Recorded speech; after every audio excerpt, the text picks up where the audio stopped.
My dentist saved my life with a piece of paper and 6 words I will never forget. I was sitting in the back of a police car outside the dental office, wrapped in a thin gray blanket that did nothing to stop my shaking.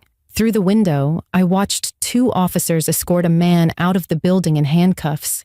His head was down, his wrists pinned behind his back, but I knew exactly who he was.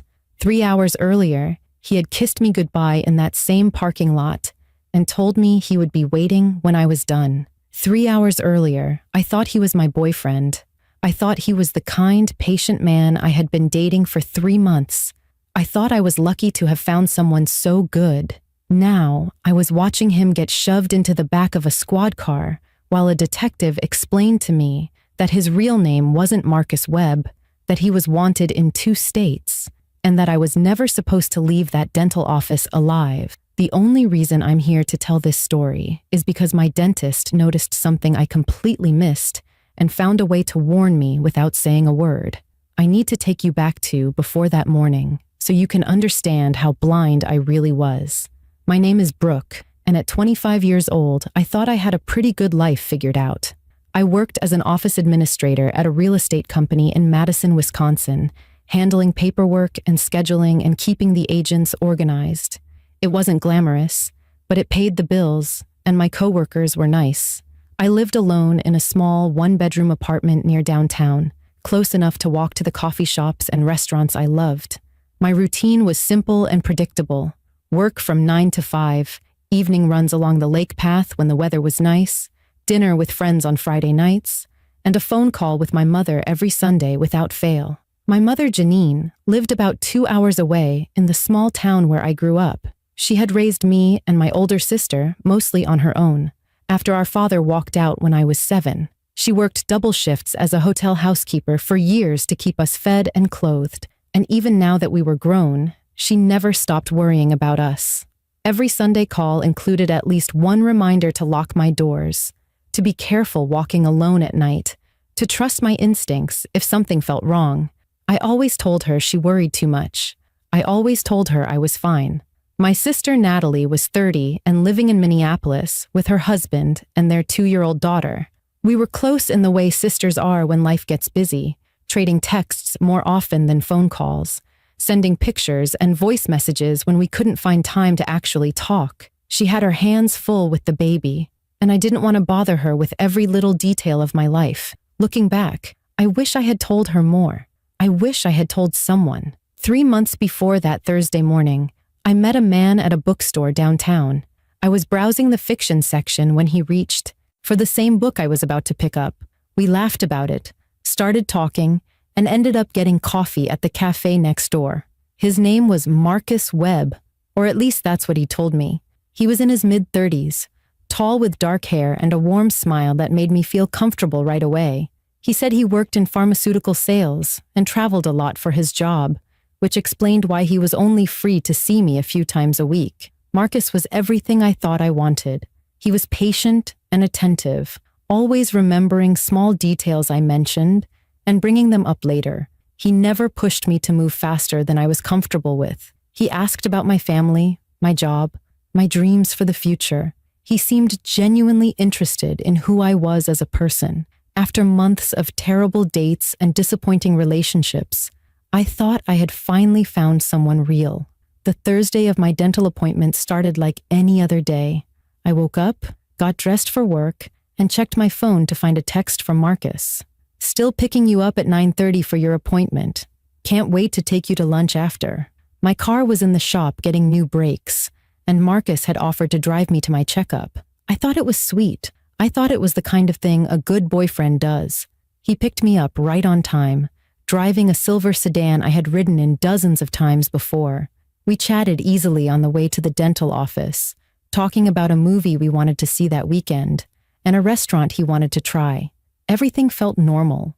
Everything felt safe. The dental office was in a small medical plaza about 15 minutes from my apartment. I had been going to the same dentist for 3 years, a kind man named Dr. Peter Aguilar, who had a gentle way of explaining things that made me feel at ease. His hygienist Rosa always remembered details about my life and asked follow-up questions from our previous conversations. It felt like a place where people actually cared about their patients. Marcus parked the car and walked me inside, his hand resting lightly on my lower back. The waiting room was small and quiet, with a handful of chairs and a television mounted on the wall, playing the morning news on mute. Marcus settled into a seat near the window and pulled out his phone. "I'll be right here when you're done," he said, smiling up at me. "Take your time." I smiled back, grateful to have someone so thoughtful in my life. Then I followed Rosa through the door and down the hallway to the examination room, completely unaware that in less than 30 minutes, everything I thought I knew would fall apart. Subscribe for more stories and tell me where you're watching from.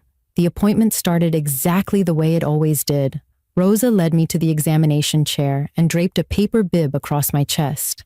She asked about my job, whether we had been busy lately, and I told her about the new listings our agents had picked up. She mentioned her daughter was starting soccer and how the practice schedule was already driving her crazy. Normal conversation, normal morning. I leaned back in the chair and stared at the ceiling tiles while she began cleaning my teeth, the familiar scrape of metal against enamel filling the quiet room. About 15 minutes in, Dr. Aguilar entered. He was wearing his usual white coat, his graying hair neatly combed, reading glasses perched on his nose. He smiled at me and asked how I was doing, then pulled on a fresh pair of gloves and began his examination. "Let's see how everything's looking," he said, leaning over me with a small mirror and probe. I opened my mouth and let him work, my eyes wandering around the room the way they always did during these appointments. The ceiling had a water stain in one corner I had never noticed before. The poster on the wall showed a cartoon tooth holding a toothbrush and smiling.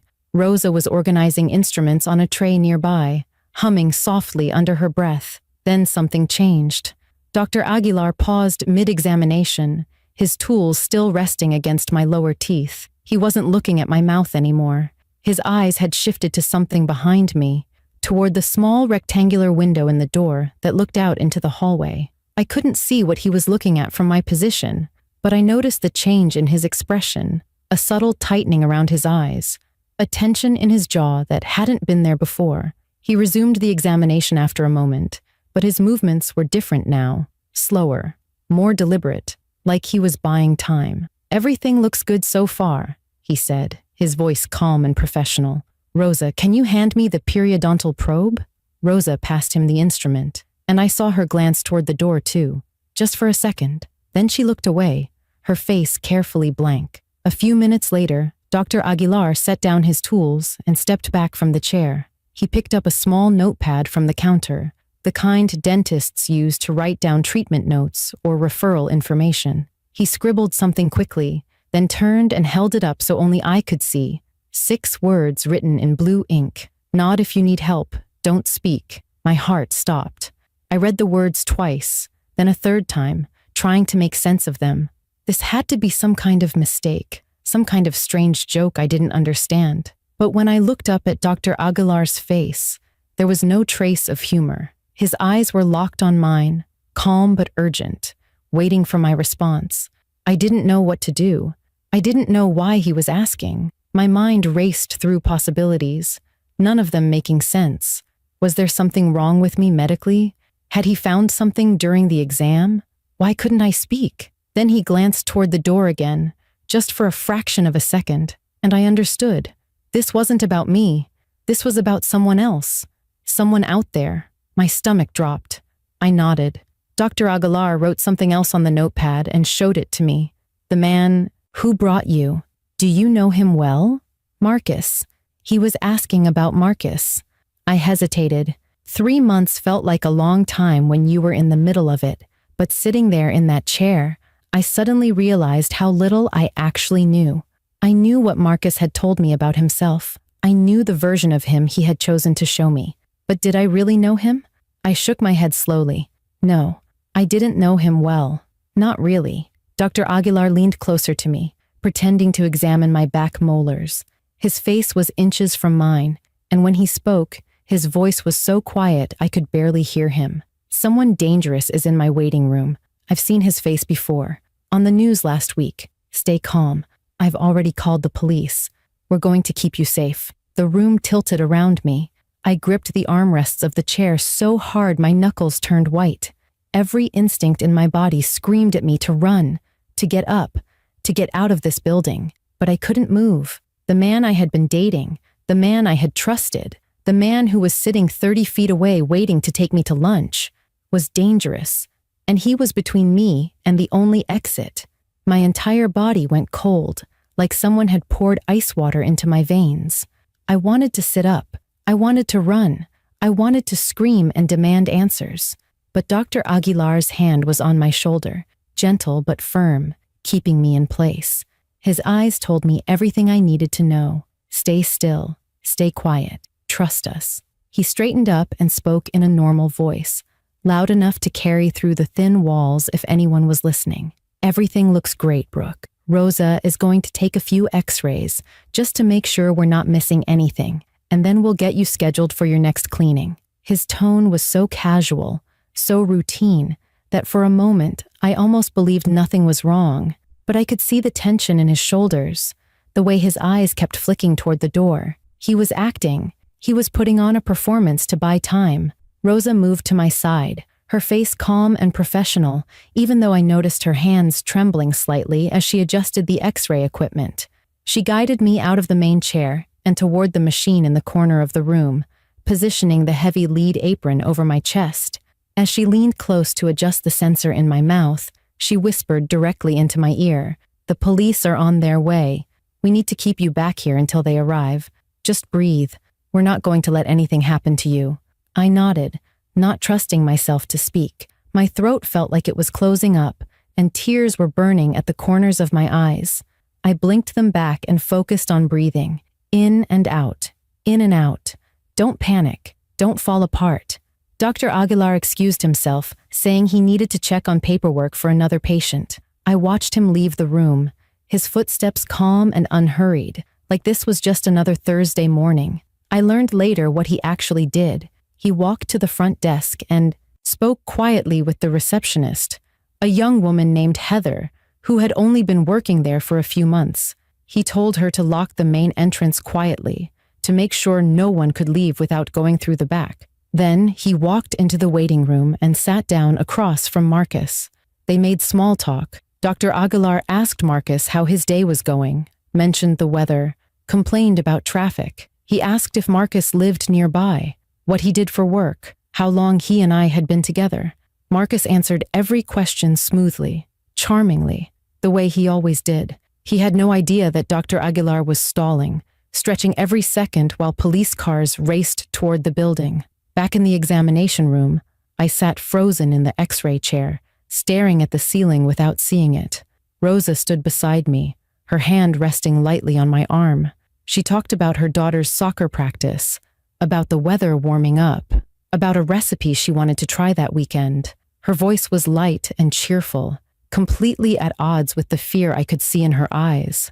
I tried to listen. I tried to focus on her words, but my mind kept spiraling back to Marcus, to the 3 months I had spent with him, to every dinner, every kiss, every night I had let him into my apartment. He knew where I lived. He knew my schedule. He knew which door I used to enter my building and where I parked my car. What had he been planning? What would have happened if Dr. Aguilar hadn't recognized his face? I thought about my mother, sitting in her small house 2 hours away, probably watching morning television and drinking her second cup of coffee. I thought about Natalie in Minneapolis, chasing her toddler around the living room.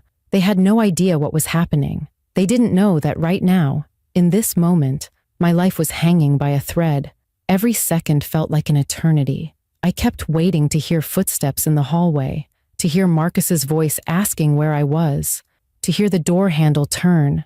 My heart was beating so fast I could feel it pulsing in my temples.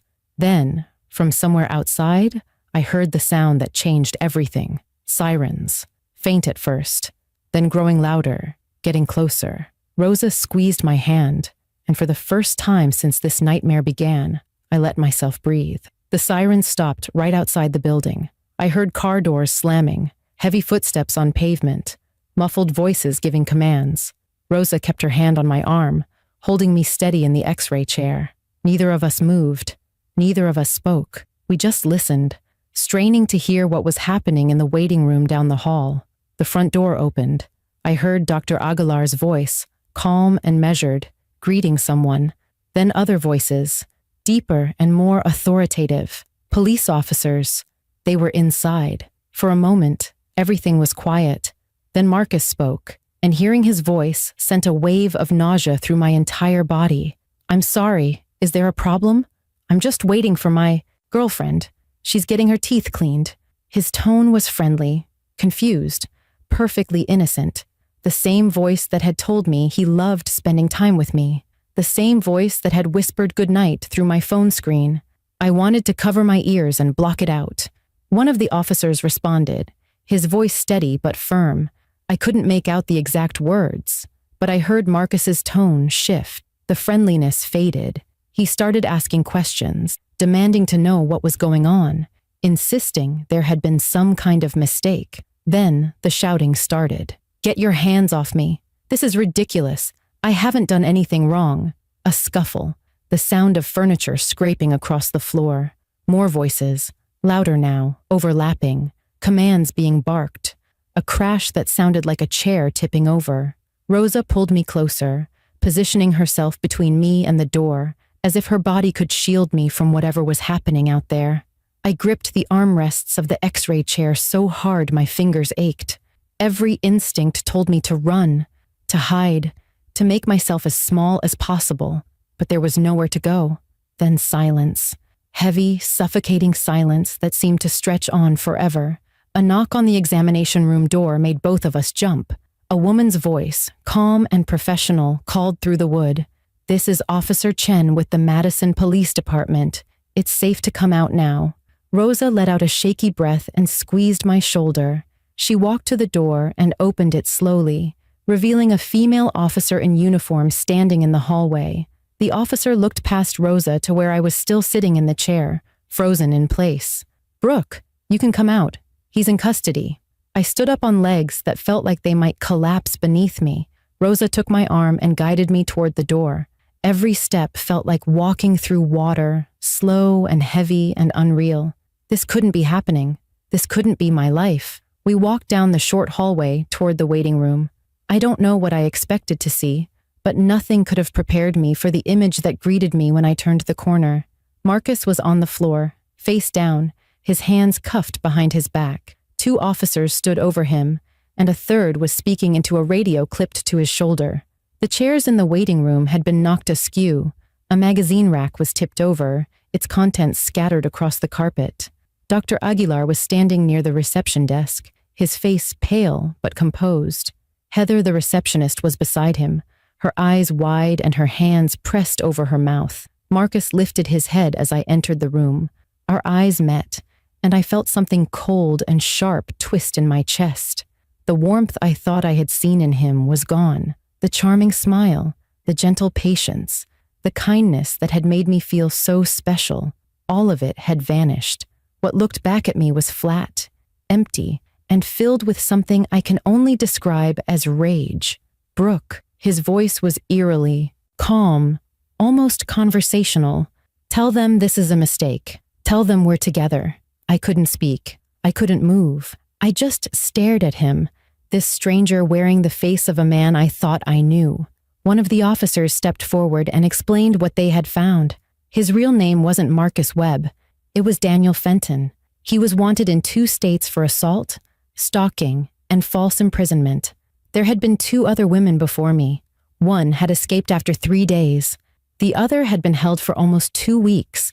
Dr. Aguilar had recognized his face from a news segment that aired the previous week, a warning about a dangerous man still at large. When Marcus walked into the waiting room that morning, Dr. Aguilar knew exactly who he was sitting across from. He excused himself, confirmed his suspicion online, and called 911 while pretending to review patient records. He saved my life by staying calm, by not confronting Marcus directly, by finding a way to warn me without putting anyone else in danger. Daniel Fenton was arrested that morning and charged with stalking, attempted kidnapping, and multiple counts of assault and false imprisonment from his previous victims. The police told me he had been planning what he called a trip for us, a cabin he had rented 3 hours north of Madison, where no one would hear me scream. They found zip ties in his car, duct tape in the trunk, and a bag packed with supplies that made my stomach turn when they described it. He had been patient with me for 3 months because he was waiting for the perfect moment.